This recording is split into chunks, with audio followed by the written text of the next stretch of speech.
16h-18h, Elliott Deval sur Europe 1.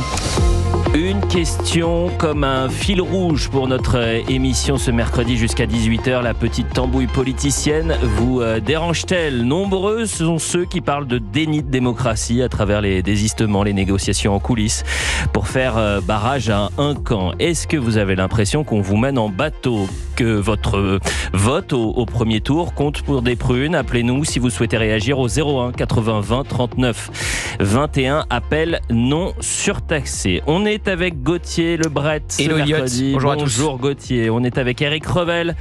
Cher Eric, bonjour. Guten Tag. Si vous voulez. Parce qu'il dit hello, oui, pas Oui, mais vous avez raison. Bonjour. Mais en allemand, c'est hallo, pas hello. Mais c'est pas grave. Gabrielle Cluzel, directrice de la rédaction de Boulevard Voltaire. Comment allez-vous ? Qu'est-ce que je vais pouvoir dire ? Ave Elliott. Ça ira. Martin Garagnon, porte-parole Ensemble pour la République et conseiller national de Renaissance. Merci d'être avec nous ce mercredi. On a énormément de questions à vous poser. Je le disais donc, on va commencer avec un sujet ô combien important. Les désistements sont en train de changer complètement ce second tour. 210 candidats sont mis hors course pour faire barrage au Rassemblement national. Alors dans le détail, 130 à gauche, 80 pour le camp présidentiel dans les circonscriptions où le RN avait une chance de l'emporter. Gabriel Attal a voulu justifier cette stratégie ce matin. Rien ne le lie à la LFI. Ah bon ? Désistement ne veut pas dire compromission. On l'écoute.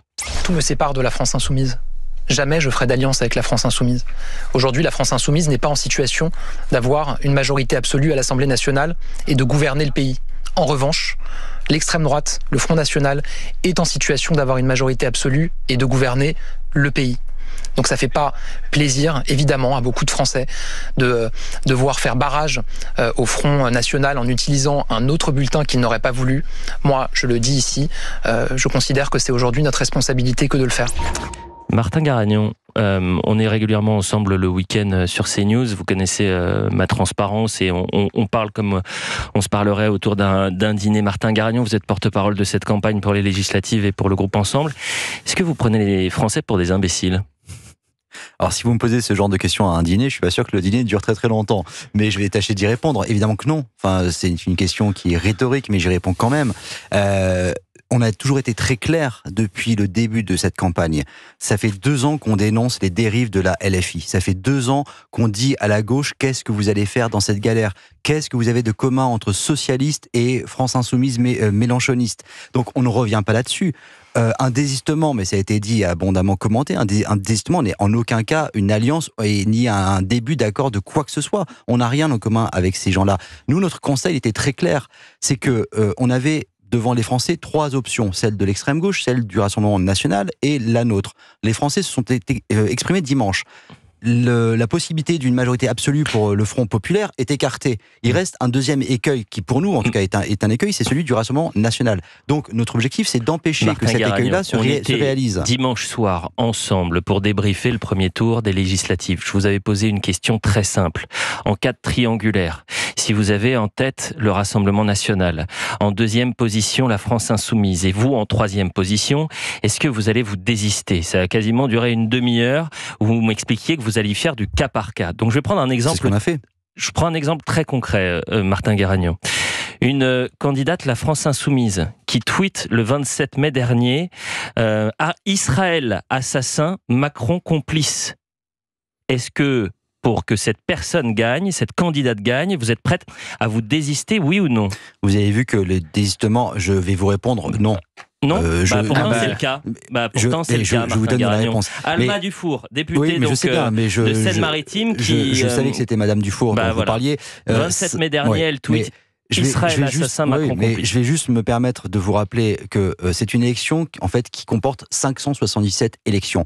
On a eu ces derniers jours et depuis d'ailleurs plusieurs semaines des tas et des tas de candidats investis à la fois par LFI mais aussi par le RN dont on a pu sortir des déclarations. Encore hier, je voyais cette candidate RN qui posait avec une casquette de nazi qui a été sanctionnée par son parti. Malheureusement, il y a des dizaines de cas où des déclarations, des comportements sont inacceptables.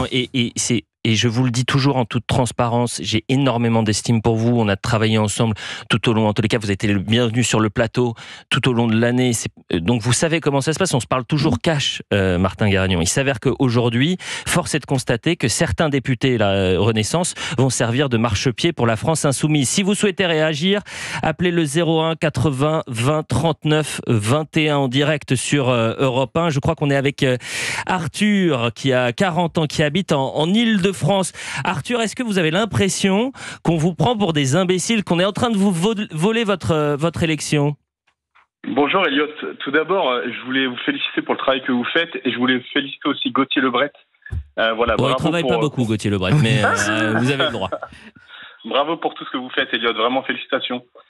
Effectivement, je suis d'accord avec vous. Je trouve ça scandaleux ce que fait aujourd'hui la Macronie, tout ce qui est organisé. Et effectivement, moi, je pense qu'on vole cette élection aux électeurs.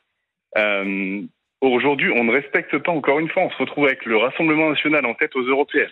On se retrouve avec le Rassemblement national en tête lors des élections législatives. Et donc, qu'est-ce qu'on va faire ? On va repartir le 8 juillet avec la même organisation et on ne va pas respecter le vote des Français. Je trouve vraiment ça, Elliot, vraiment scandaleux. Je voulais vraiment pousser ce cri du cœur et ce coup de gueule. Oui, mais Arthur, on pourrait vous répondre, il n'y a rien d'illégal justement à se désister. Un vol, c'est un délit. Négocier, se désister, même si c'est contre nature et si c'est pour faire barrage contre un camp, eh bien, c'est dans la Constitution. Gauthier Lebret veut réagir. Oui, une question à Martin Garagnon, parce qu'il y a une autre question. Est-ce que vous vous êtes désisté dans une majorité de cas, mais est-ce que vous prenez le bulletin La France Insoumise quand il y a un candidat RN face à lui ? Parce qu'il y a deux lignes. Il y a deux lignes. Il y a celle de Gérald Darmanin qui a réagi à l'interview ce matin du Premier ministre sur France Inter. Gabriel Attal, il dit « Je prends le bulletin LFI et je le mets dans l'urne si c'est un candidat RN ». Et Gérald Darmanin répond « Non, moi, c'est ni RN ni LFI ». Alors qu'il a bénéficié d'un désistement au passage. Vous êtes sur quelle ligne ? Il dit plus précisément, Gérald Darmanin, tant qu'il s'agissait de faire barrage au RN, on était solidaires, mais ce qu'a dit Gabriel Attal ce matin, du moins c'est l'entourage de Gérald Darmanin, faire barrage au RN, même avec un bulletin LFI, est contraire à sa vision politique. Martin Garagnon, je rappelle que vous êtes porte-parole du camp présidentiel pour les législatives. Vous êtes sur Europe 1. Si vous souhaitez réagir, 01 80 20 39 21. Martin Garagnon, c'est à vous. Alors, moi je vais essayer de vous répondre très simplement. Moi, dimanche, mon choix est simple. Je mettrai un bulletin de Gabriel Attal puisque c'est mon candidat sur ma circonscription. Donc ça, c'est simple. Et vous êtes très proche. Pour répondre à votre question, on a une consigne qui est claire, qui n'est pas une voix pour le Rassemblement national. Ça veut dire qu'on appelle nos électeurs à ne pas glisser un bulletin du RN dans l'urne. Faut-il glisser un bulletin LFI, oui ou non ? Et donc la question, vous avez bien entendu que les positions sont assez variées. Vous êtes sur quelle ligne, Monsieur Darmanin. Moi, si vous me demandez personnellement ce que je ferais, je viens de vous le dire, parce que j'aurais pas à glisser, j'aurais pas à faire un choix entre le RN et... Alors, on va prendre un cas pratique, Martin Garagnon. On va prendre la 4e circonscription de Seine-Maritime avec en tête, si je dis pas de bêtises, c'est Guillaume Penel du Rassemblement national. Oui. Alma Dufour est juste derrière et donc se désiste Laurent Bonnater qui était Horizon. Dans cette circonscription, vos sympathisants doivent mettre un petit bulletin à Alma Dufour ? Je crois qu'il me semble que monsieur Bonnater n'a pas donné de consigne de vote. C'est-à-dire qu'il s'est désisté, mais il n'a pas appelé à voter. Alors, vous voyez, Martin Garagnon, il a fait un communiqué que j'ai lu. Il a fait un communiqué que j'ai lu. Je vais vous répondre. Il a fait un communiqué que j'ai lu parce que ce qui serait bien, c'est que vous assumiez ce que vous êtes en train de faire. Je sais qu'on n'assume pas. Gabriel Attal n'a pas assumé à Matignon dimanche soir. Ce monsieur Bonnater a fait un communiqué dans lequel il est écrit « Malheureusement, Alma Dufour n'est pas certaine de gagner.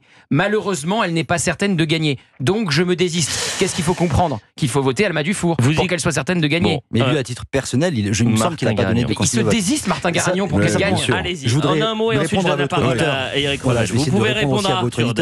Et vous n'avez pas répondu à ma question. On ne sait pas sur quelle ligne vous êtes. Je ne suis pas persuadé que vos auditeurs soient passionnés par moi, ce que je ferais dans ce cas-là. Essentielle cette question. Moi, je suis porte-parole, donc elle est essentielle cette question. À moi, elle n'est pas super importante. Juste un instant. Mais Martin sur Arthur, Garagnon, évidemment que votre parole elle est essentielle. Puisque vous représentez votre camp. Oui, mais je ne m'exprime pas en mon nom propre. Si vous voulez. Moi, il y a deux lignes. La parole. Oui, mais ça, vous l'avez dit. Donc, ça sert à rien que je vous le dise à nouveau. Martin, vous souhaitez juste pour répondre à Arthur, votre auditeur. Là où, je l'entends, cette expression de déni de démocratie, de hold-up électoral. Mais il n'y aura jamais de hold-up électoral pour une raison simple, c'est que c'est les Français qui ont la clé de la banque. Et que dimanche soir, les Français sont libres du bulletin qu'ils mettront. Et que quel que soit le bulletin qu'ils mettront dans l'urne et quelle que soit la majorité qui se dessinera ou ne se dessinera pas, on en reparlera le dimanche soir, il faudra que tout le monde, et quand je dis bien tout le monde, respecte le choix des Français. Le peuple est souverain. Ça, donc, c'est une autre question. Il y a 577 élections avec des situations très très différentes les unes des autres, mais il y a des... Vous souhaitez réagir. Monsieur Garagnon, on ne va pas donner l'impression de s'acharner. Moi, je vous écoute avec beaucoup d'intérêt depuis tout à l'heure.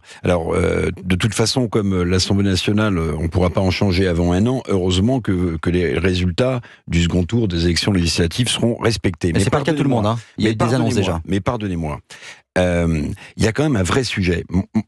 Ce que je sens, moi, sur le terrain, mais vous l'êtes aussi, c'est qu'il y a une telle confusion de la part du bloc central et de Renaissance sur ces désistements, sur ces... J'accepte le désistement d'un LFI, mais je n'appliquerai jamais le programme de LFI, que le risque que vous prenez, c'est d'amplifier le vote RN. Parce que l'une des clés de la mobilisation du premier tour, on pouvait penser que ça allait profiter à votre camp. Pas du tout. Ça a au contraire accru la dynamique du Rassemblement national. Donc le risque que vous prenez avec ces confusions démocratiques que vous jetez, c'est d'avoir une amplification du score du RN. Alors, ils n'auront pas la majorité absolue, mais vous allez avoir, je pense, vous allez devoir porter ça. On revient dans un instant. Est-ce que vous trouvez que votre voix au premier tour n'a pas été entendue? Martin Garagnon, vous répondrez dans un instant à ce long monologue d'Éric Revel. 01 80 20 39 21 pour réagir. Non mais Éric, c'est les allocutions, c'est pas maintenant, hein, d'accord. Donc, c'est plutôt chirurgical en radio. On sera après la pause avec Frédéric Michaud, directeur général adjoint de l'Institut Opinionway. Est-ce que ces désistements changent complètement la donne? Le RN fait-il une croix sur la majorité absolue? À tout de suite après la pause. 16h-18h, Elliott Deval sur Europe 1. 16h-18h, Elliott Deval sur Europe 1. Un peu plus de 16h15, vous êtes en direct sur Europe 1 et on est ensemble jusqu'à 18h. Je rappelle la question du jour, désistement, alliance contre nature. Avez-vous l'impression qu'on vous impose le choix du tout sauf le Rassemblement national? Vous sentez-vous floué? On est toujours avec Gauthier Lebret, journaliste politique à CNews, Éric Revel, journaliste, Gabrielle, directrice de la rédaction de Boulevard Voltaire, et Martin Garagnon, porte-parole Ensemble pour la République et conseiller national Renaissance. Toute dernière information qui vient de tomber, Roland Dumas, figure de la politique française, est décédé, avocat renommé, nous explique Le Figaro, ami et ministre de François Mitterrand, président du Conseil constitutionnel. Laurent Dumas aura marqué donc la politique française pendant près de 60 ans. Il est décédé, l'a-t-on appris avec Le Figaro, à l'âge de 101 ans. Et Catherine Ney sera à 16h30 avec nous pour en parler. On revient donc à notre actualité. Vous êtes très nombreux à vouloir réagir à notre premier thème, puisque aujourd'hui, vous l'avez bien compris, la stratégie du camp présidentiel, c'est tout sauf le RN, quitte à taper dans la main de la France insoumise. Gabriel Cluzel, est-ce que vous avez l'impression qu'on vit un déni de démocratie ? Moi, surtout, j'ai l'impression qu'on vit un sommet de tartufferie, parce que y a beaucoup d'arguties sémantiques pour expliquer que c'est pas une alliance, tout en étant une alliance, mais sans être une alliance. En gros, c'est je t'épouse, mais je me marie pas avec toi, parce que c'est Gabriel Attal qui a dit non, il n'y aura pas d'alliance avec LFI. Alors, je suis allée chercher la définition d'alliance dans le Larousse, et alinéa 6, accord entre partis politiques dans un but électoral, candidat unique, désistement réciproque, ou gouvernemental, coalition. Alors, qu'est-ce qu'on est en train de faire là? Pardon, mais c'est exactement le cas de figure dans lequel nous sommes. Donc, je crois qu'on aurait intérêt à gagner en honnêteté en jouant carte sur table. Il y a évidemment une alliance qui s'est créée, peut-être une alliance négative contre le Rassemblement national, mais néanmoins une alliance. Et je crois que tout le monde y gagnerait, parce que vous avez raison de le dire, il y a un déni de démocratie, et je crois que c'est ce qui ulcère sans doute le plus en France aujourd'hui. C'est le refus de poser des mots sur les choses. On va demander justement à Liliane, elle habite en Haute-Garonne, 85 ans. Chère Liliane, bonjour. Bonjour. Merci d'être en direct sur Europe 1 pour cette nouvelle émission. Est-ce que vous aussi, vous êtes déçu du choix du camp présidentiel, ou au contraire, vous considérez qu'il faut tout faire contre le Rassemblement national ? Ah non, moi je suis scandalisée. Cette tambouille électorale commence à me donner des nausées. Je comprends pas du tout comment des gens puissent faire des choses pareilles. Ça coquiner avec une bande de crapules. Quand on voit comment ils réagissent à l'Assemblée nationale, ils font honte à l'Europe entière et penser qu'ils pourraient un jour être au gouvernement. Mais vous vous rendez compte un petit peu ? C'est pas possible. Et puis, alors attendez, ils sont pour le Hamas. Ils sont contre les Palestiniens. Ils sont contre les Juifs. Mais enfin, je comprends pas. Les Juifs vont partir. Et c'est des gens tellement extraordinaires, courageux. Je suis bouleversée, moi. Je comprends pas. Vous voyez, mon mari s'occupe beaucoup d'événements financiers. Il me faisait lire un très grand journal qui s'appelle Investir, que vos journalistes doivent très bien connaître. Vous avez vu combien va nous coûter LFI ? 233 milliards de déficit s'il passe. Bon, il conteste ce chiffre-là et d'ailleurs Manon Aubry sera avec nous à 17h30. C'est quand même des pointures. Hein. Mais Liliane, Manon Aubry sera avec nous à 17h30 dans ce studio. Je ne peux pas l'avoir en peinture même. Écoutez, quand même. Non plus, madame. Non, mais ce qui pourrait être intéressant, c'est de pouvoir. Moi, justement, on sort du côté sentimental, personnel, et au contraire, moi, je pense que dans cette situation ô combien tendue, c'est important de pouvoir échanger même si on n'est pas d'accord. Restez avec nous Liliane, on est en direct avec Frédéric Michaud, vous êtes directeur général adjoint de Opinion West. Ce qui nous intéresse Frédéric, c'est de savoir à travers ces 210 désistements pour faire barrage au Rassemblement National, concrètement, qu'est-ce que ça change ? Est-ce que Matignon s'éloigne du Rassemblement National ? Oui, mécaniquement, c'est le cas. Hein. La stratégie des désistements, elle vise avant tout à affaiblir la présence du Rassemblement national dans la future assemblée qui devrait sortir des urnes dimanche.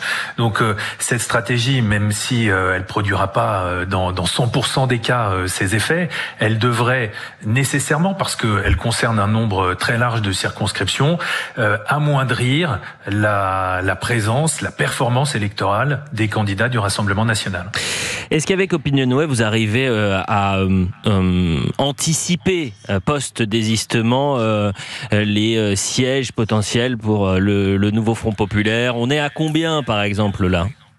Alors pour l'instant, il est encore trop tôt pour le faire. Nous attendions les candidatures officielles post-désistement qui ont été validées seulement hier soir. Nos intentions de vote sont en cours de réalisation. Nous pourrons produire des premières projections pour CNews Europe 1 et le journal du dimanche demain en fin de journée. Mais essayez avant 16h. Voilà, il est encore trop tôt pour le dire. Frédéric Michaud, essayez avant 16h, comme ça on peut décoder tout ça ensemble en direct sur Europe 1 notamment. Il y a Gauthier Lebret qui veut vous poser une question, mais moi j'en ai une toute dernière avant de donner la parole à Gauthier Lebret. Est-ce que ce qui est en train de se passer ne pourrait pas dégoûter les Français de la politique qui sont revenus dans les urnes ? C'était d'ailleurs historique, on n'avait pas vu une telle participation depuis 1997. Oui, dans une certaine mesure, oui, vous l'avez bien dit tout à l'heure, c'est quelque chose qui est parfaitement légal. En revanche, la légitimité de cette stratégie qui est imposée par des appareils politiques qui consiste précisément à réduire l'offre électorale qui est proposée aux électeurs afin de produire un effet politique, ça évidemment, il y a un aspect de tactique politique, de stratégie politicienne qui est extrêmement mal vu par les électeurs, d'ailleurs quels qu'ils soient, et qui renforce le rejet latent de, je dirais pas de la politique, mais de la façon dont la politique peut être réalisée, notamment en période électorale. Bon, vous êtes très nombreux au standard à vouloir réagir. Je rappelle le numéro 01 80 20 39 21 si vous voulez échanger avec nous en direct. Appel non surtaxé.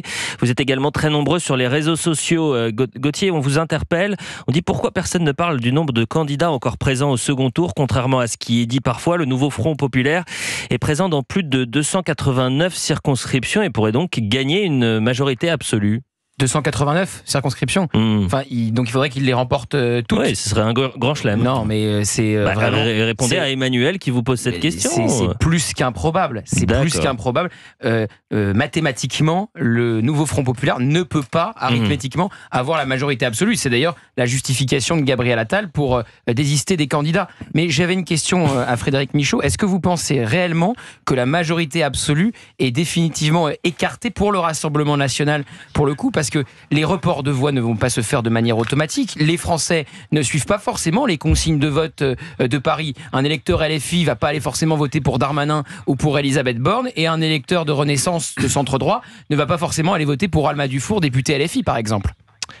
Oui, vous avez parfaitement raison. Les consignes de vote ne sont pas nécessairement suivies. D'abord parce que les électeurs écoutent beaucoup moins les partis politiques, les formations politiques. Ensuite parce que, évidemment, le vote est une décision individuelle et l'électeur veut affirmer son libre arbitre. Il veut décider en son âme et conscience. Et puis, il y a la possibilité aussi, éventuellement, d'une sorte de front républicain inversé. C'est-à-dire que on l'avait vu d'ailleurs en partie en 2022 dans les circonscriptions qui avaient opposé à l'époque un candidat de la NUPES, c'est-à-dire de la gauche, à un candidat du Rassemblement national. Le candidat du Rassemblement national l'avait emporté dans 55% des cas. Absolument. Donc voilà, ça aussi c'est une stratégie qui peut avoir des effets contre-productifs dimanche prochain. Eh bien écoutez, on a hâte de voir tout cela et de découvrir vos projections demain en fin d'après-midi, mais vous nous avez promis que ce sera avant 16h pour qu'on puisse le faire dans cette émission. Merci beaucoup Frédéric Michaud, directeur général adjoint Opinionway. Il nous reste une petite minute avant la pause. Éric Revel, vous souhaitez réagir? Monsieur Michaud, c'est légal mais illégitime. Légal, c'est l'article 4 de la Constitution française qui permet aux partis et aux alliances politiques de concourir au suffrage des Français. Ça veut dire que la tambouille, entre guillemets, est reconnue par la Constitution, mais c'est illégitime à mon sens, comme le dit Monsieur Michaud, parce que vu l'état de fracturation du pays et le score du Rassemblement national, ça sent le hold-up politique. Merci à Arthur et Liliane qui ont réagi en direct. Arthur, allez, vraiment très rapide Arthur, vraiment, parce que vraiment, là on est pressé par le temps. Merci beaucoup. Je voulais juste avoir une pensée, Elliot, parce qu'on n'en parle plus, on n'en parle quasiment plus du tout pour les otages. Les otages, personne n'en parle. Et je trouve ça scandaleux, vraiment. Donc voilà. Il reste les otages du 7 octobre, il reste 2 Français qui sont portés disparus ou pris en otage par le Hamas. Merci à Arthur, merci à Liliane qui a réagi. Si vous souhaitez également réagir, 01 80 20 39 21 pour réagir en direct sur Europe 1. La question du jour, alliance, désistement. Est-ce que vous avez l'impression qu'on vous oblige à faire un choix contre nature pour le second tour? Déni de démocratie ou stratégie réussie? On en parle après la pause et on va parler des nouveaux communistes. Enfin, des communistes compatibles. Xavier Bertrand, Édouard Philippe préfèrent voter communiste plutôt que le Rassemblement national. À tout de suite. 16h-18h, Elliott Deval sur Europe 1.